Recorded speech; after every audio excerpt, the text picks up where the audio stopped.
এবার বিশ্বনবীর ব্যাপারে বিশ্বনবীর খাদেম কি বলে শুনবেন? বুঝে নাই বোধহয়। বিশ্বনবীর ব্যাপারে বিশ্বনবীর খাদেম কি কমেন্টস করছে শুনতে চান? খাদেমের নাম আরো জোরে বলতে হবে। আনাস রাদিয়াল্লাহু তাআলা, আনাস রাদিয়াল্লাহু তাআলা আনহু বলেন, বিশ্বনবী যখন মক্কা থেকে মদিনায় হিজরত করে আসলেন, মদিনার অলিতে গলিতে আনন্দের বন্যা বয়ে গেল। তোলা আল বাদরু আলাইনা বলে সবাই বিশ্বনবীকে বরণ করে নিল, সবাই বিশ্বনবীর সাথে দেখা করতে আসলো। সবাই যখন আনসারী নারী পুরুষরা দেখা করতে যায়, আমার আম্মাও বলল, আনাস মক্কা থেকে বিশ্বনবী এসেছে, চলো তোমারে নিয়ে দেখা করতে যাই। আনাসের মা আনাস রাদিয়াল্লাহু তাআলা আনহু তখন খুব ছোট্ট, তিনি যে দেখে মানুষের ভিড়ে আনাসকে নিয়ে সামনে যাওয়া যায় না, আর তিনি দেখলেন মদিনার অলিতে গলিতে মানুষের ভিড়, আনসারী আবাল বৃদ্ধ বনিতা নারী পুরুষ সবাই বিশ্বনবীর সাথে দেখা করছে। আর যারাই দেখা করছে হাতে কোনো না কোনো হাদিয়া নিয়ে বিশ্বনবীর সাথে দেখা করতেছে। সুবহানাল্লাহ কইবেন না? আনসারী যত সাহাবারা বিশ্বনবীর সাথে দেখা করতে এসেছে কি নিয়ে আসছে? কথা কয় না? তাহা দাও তাহাব্বু, হাদিয়া দাও, একে অপরকে হাদিয়া দাও, তোমাদের মধ্যে ভালোবাসার বন্ধনকে বাড়িয়ে দিবে কে? আনাসের মা বললেন, আমি মানুষ ধাক্কাতে ধাক্কাতে বিশ্বনবীর সামনে পর্যন্ত গেলাম, যে দেখি সবাই বিশ্বনবীরে হাদিয়া দেয়। আমি বিশ্বনবীর সামনে যে কাঁদো কাঁদো স্বরে বললাম, ইয়া রাসূলুল্লাহ ইয়া হাবিবাল্লাহ, লাম ইউবকি রাজুলুন ওয়ালা ইমরাআতুন মিনাল আনসার ইল্লা ক্বাদ আতহাফাকা বিতুহফা। ও নবী, আমি দেখতে পেয়েছি আনসারী এমন কোন নারী নাই, এমন কোন পুরুষ নাই যে আপনাকে আপনার হাতে কোনো না কোনো হাদিয়া দেয় নাই। ওয়া ইন্নী লা আকদিরু আলা যালিকা মা উতহিফুকা বি। কিন্তু ইয়া রাসূলুল্লাহ ইয়া হাবিবাল্লাহ, আমার কাছে তো কোনো টাকা নাই, আমার কাছে কোনো পয়সা নাই, আমার ঘরে এমন কোনো জিনিস নাই যেই জিনিসটা আমি আপনারে হাদিয়া দেব, ইল্লা ইবনি হাদা, আমার এই নার ছেড়া ধন কলিজার টুকরা সন্তান আনাস ছাড়া। ও আখিরি জামানার পয়গম্বর, আমি আমার কলিজার টুকরা আনাসকে আপনারে হাদিয়া দিয়ে দিলাম। ইয়া রাসূলুল্লাহ, মদিনার আনসারী এমন কোন নারী পুরুষ কেউ তো বাকি নাই যে আপনাকে হাদিয়া দেয় নাই, সবাই তো হাদিয়া দিল, কিন্তু আমি তো হাদিয়া দেওয়ার মতো আমার কাছে কিছু নাই, আপনার দরবারে হাদিয়া পেশ করার মতো আমার কাছে কিছু নাই। মাইকম্যান কোথায়?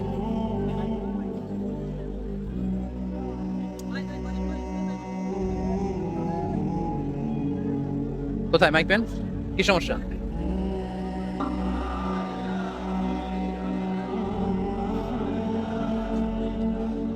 লা ইলাহা ইল্লাল্লাহ মুহাম্মাদুর রাসূলুল্লাহ সাল্লাল্লাহু। আপনারা কি হাদিস থেকে নেয়া এই গল্পটা বুঝতে পেরেছেন? কথাটা শুনতেছিলেন? আনাস রাদিয়াল্লাহু তাআলা আনহুর মা বললেন, ইয়া রাসূলুল্লাহ, আনসারী এমন কোন নারী নাই, এমন কোন পুরুষ নাই যে আপনারা হাদিয়া দেয় নাই, কিন্তু আমার তো হাদিয়া দেওয়ার মতো কিছু নাই আমার এই কলিজার টুকরা আনাস ছাড়া। কি আর আমি করব? আমার কলিজার টুকরা আনাসকে আমি আপনার দরবারে হাদিয়া দিয়ে দিলাম।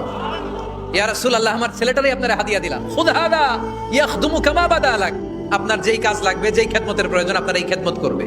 ও নবী, আমি জানি আনাস আপনার বেশি খেদমত করতে পারবে না, আনাস আপনার মেসওয়াক এনে দিবে, অজুর পানি এনে দিবে, জুব্বা লাগলে জুব্বাটা এনে দিবে, ছোটখাটো কাজ করে আপনারে সাহায্য করবে। আমার কলিজার টুকরা সন্তানকে চিরকালের জন্য আমি আপনারে হাদিয়া দিয়ে দিলাম। আনাস রাদিয়াল্লাহু তাআলা আনহু বর্ণনা করছেন, আমি দাঁড়িয়ে দাঁড়িয়ে শুনছি আমার আম্মা বলছে আমি নাকি বিশ্বনবীর জন্য হাদিয়া। সুবহানাল্লাহ পড়েন। এবার খেদমত শুরু করলো সাইয়েদনা আনাস। ছোট্ট মানুষ কি আর করবে, কতটুকু খেদমত আর করতে পারবে? বিশ্বনবীর মেসওয়াকটা এনে দেয়। সুবহানাল্লাহ পড়েন। বিশ্বনবীর আতরের শিশিটা এনে দেয়, বিশ্বনবীর জাইতুনের তেলের বোতলটা আগিয়ে দেয়, বিশ্বনবীর জামাটা প্রয়োজনে বিশ্বনবীর হাতে এনে দেয়। সাইয়েদনা আনাস বলেন, আমি 1 বছর নয়, 2 বছর নয়, 5 বছর নয়, 7 বছর নয়, 10 বছর বিশ্বনবীর খেদমত করেছি। ফামা দরাবানি, 10 বছরে একদিনও তিনি আমারে মারে নাই। সুবহানাল্লাহ। একদিন আমার গায়ে হাত তোলে নাই, হাত তোলা তো দূরের কথা, ওয়ালা সাব্বানি, কোনোদিন গালি দেয় নাই, ওয়ালা আবাসা আলা ওয়াজহি, কখনো বিরক্তি স্বরে ভ্রু কুচকে আমার দিকে বিশ্বনবী কোনোদিন তাকায় নাই। সুবহানাল্লাহ বলে। কোনোদিন আমার গায়ে হাত তোলে নাই। আরে হাত তোলা তো দূরের কথা, আমাকে ধমকি পর্যন্ত দেয় নাই। ধমকি দেয়া তো দূরের কথা, আমরা অনেক সময় বিরক্ত হয়ে ভ্রু কুচকাই না, এরকম বিরক্তি হলে আমরা কারোর প্রতি বিরক্ত হলে কি হয়? কপাল ভ্রু কুচকে ওঠে, ঠিক কিনা? সাইয়েদনা আনাস বলেন, কোনোদিন মারে নাই। খাদেম বলতেছে, খাদেম, বড় সাহেবের রিপোর্ট কার থেকে নিতে হয়? হয় খাদেম, নয় দারোয়ান, নয় ঘরের কাজের মেয়ে, তা না হলে ড্রাইভার। বিশ্বনবীর খাদেম বিশ্বনবীর ব্যাপারে কি কমেন্ট করছে, মা সাব্বানি ওয়ালা দারাবানি ওয়ালা আবাসা ফি ওয়াজহি। এই 10 বছরের খেদমতের জিন্দেগিতে কোনোদিন বিশ্বনবী আমারে মারে নাই, গায়ে হাত তোলে নাই। আরে হাত তোলা তো দূরের কথা, একটা ধমকও দেয় নাই। আরে ধমক দেয়া তো দূরের কথা, বিরক্তির সুরে ভ্রু কুঁচকে আমার দিকে কখনো তিনি তাকায় নাই। চিল্লায় বলো সুবহানাল্লাহ। আর আজকে মাইক পেলে মানবতা, মানবাধিকারের কর্মী কি সুন্দর কথা বলে, উইমেন রাইটস এর কথা বলে, শিশু শ্রম নিয়ে কথা বলে, আর বাড়িতে কাজের মেয়ের গায়ের মধ্যে খুন্তি, গরম খুন্তি পিঠের মধ্যে লাগিয়ে পিঠ ঝলসিয়ে দেয়, এরকম আসানা নাই? পত্রপত্রিকায় প্রায় দেখা যায় যে কাজের মেয়েদেরকে কি অত্যাচার করে, খুন্তি গরম করে করে চামড়ার মধ্যে লাগিয়ে স্কিন ঝলসে ফেলেছে, গ্রিলের মধ্যে বেঁধে রেখেছে, সময় মতো খাবার দেয় নাই, পিটিয়ে মাথার চুল কামিয়ে মাথা নেড়া করে দিয়েছে, এরকম আসানা নাই? এরা মানবাধিকারের ঠিকাদার, এরা মানবাধিকারের কথা বলে। আর বিশ্বনবী ইসলামের খাদেম বিশ্বনবীর ব্যাপারে বলেছে কোনোদিন মাইর তো দূরের কথা, হাত তোলা তো দূরের কথা, আরে ধমক দেওয়া তো দূরের কথা, বিরক্তির চেহারা নিয়েও কোনোদিন বিশ্বনবী আমার দিকে তাকায় নাই। চিল্লায় পড়েন সুবহানাল্লাহ। বিশ্বনবী একবার সাইয়েদনা আনাস রাদিয়াল্লাহু তাআলা আনহুকে একটা ছোট্ট জিনিস আনতে পাঠালেন। সাইয়েদনা আনাস রাদিয়াল্লাহু তাআলা আনহু জিনিসটা আনতে যে মদিনার অলিতে গলিতে বাচ্চাদের খেলা দেখে জিনিস আনতে ভুলে খেলায় দাঁড়িয়ে গেলেন। ছোট মানুষ, ছোট্ট একটা বাচ্চা যদি আমার সাথে নেই, সে কি আমার প্রয়োজন বুঝবে? আমার সেন্টিমেন্ট যেরকম বাচ্চা কি ওটা টের পাবে? ছোট্ট আনাসকে বললেন আমার জুব্বা নিয়ে আস।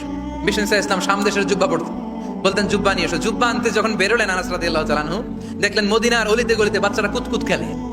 কি খেলে? আপনারা খেলেন? তো এই খেলা দেখে আনাস রাদিয়াল্লাহু তাআলা আনহু ভুলে গেলেন যে বিশ্বনবীর জামা আনতে হবে। উনি ভুলে যে উনিও দাঁড়িয়ে খেলা দেখতে শুরু করলেন। এখন ঘন্টার পর ঘন্টা যায়, আনাসও আসে না, জামাও আসে না। বিশ্বনবী ভাবলেন হায় রে, আনাস মনে হয় ভুলে গিয়েছে, কি আর করা যায়, নিজের জামা নিজেই নিয়ে আসে। বিশ্বনবী বের হলেন জামা আনতে, বের হয়েই দেখে মদিনার গলিতে বাচ্চারা খেলতেছে, ওইদিকে আনাস রাদিয়াল্লাহু আনহু দাঁড়ানো। বিষ্ণু ইসলাম কিছু বললেন না, যে উনিও আনাস রাদিয়াল্লাহু তাআলা আনহুর পাশে দাঁড়িয়ে খেলা দেখতে আরম্ভ করলেন। সুবহানাল্লাহ পড়বেন না? সাইয়েদনা আনাস খেলা দেখতে দেখতে দেখতে দেখতে দেখতে দেখতে হঠাৎ বিশ্বনবীর দিকে চোখ পড়ে গেছে। বিশ্বনবীর চোখের দিকে যখন সাইয়েদনা আনাস রাদিয়াল্লাহু তাআলা আনহুর চোখ পড়ে গেছে, সাইয়েদনা আনাস বলে আমার কলিজাটা এখান থেকে এই দিকে চলে আসছে। ভয়ে, কিসে? ভয়ে। উনি বললেন আমার গলা শুকিয়ে যেতে আরম্ভ করলো, কাঁপতে লাগলাম। হায় হায়, এখন আমার মনে পড়ছে বিশ্বনবীর জামা আনতে পাঠাইছিল, ভুলে গেছে খেলার আবেশে পড়ে। উনি বললেন বিশ্বনবী আমারে ধমক দেন নাই, আমার গায়ে হাত তোলেন নাই, জামা আনতে পাঠাইছি, এখানে খেলা দেখতেছো এটাও বলেন নাই, বিরক্তিও প্রকাশ করেন নাই। বিশ্বনবী শুধু একটা হাসি দিয়েছেন, স্মাইল। কি দিয়েছেন? একটা মুচকি হাসি দিয়েছেন। কি হাসি? সাইয়েদনা আনাস বলে ওই যে ওই দিনের বিশ্বনবীর মুচকি হাসির শাসন মরার আগের দিন পর্যন্ত আমি আনাসকে সোজা রাস্তায় রেখেছি, আর ডানে বায়ে নেই নাই। শাসন করতে জানলে লাঠি লাগে না, শাসন করতে জানলে ধমক লাগে না, শাসন করতে জানলে পিট্টি দেয়া লাগে না। মুচকি হাসি দিয়েও শাসন করা যায় কি যায় না? সাইয়েদনা আনাস বললেন কোনোদিন মারে নাই, কোনোদিন ধমক দেয় নাই, সবসময় আমাকে আদর করেছে। চিল্লায় পড়েন সুবহানাল্লাহ।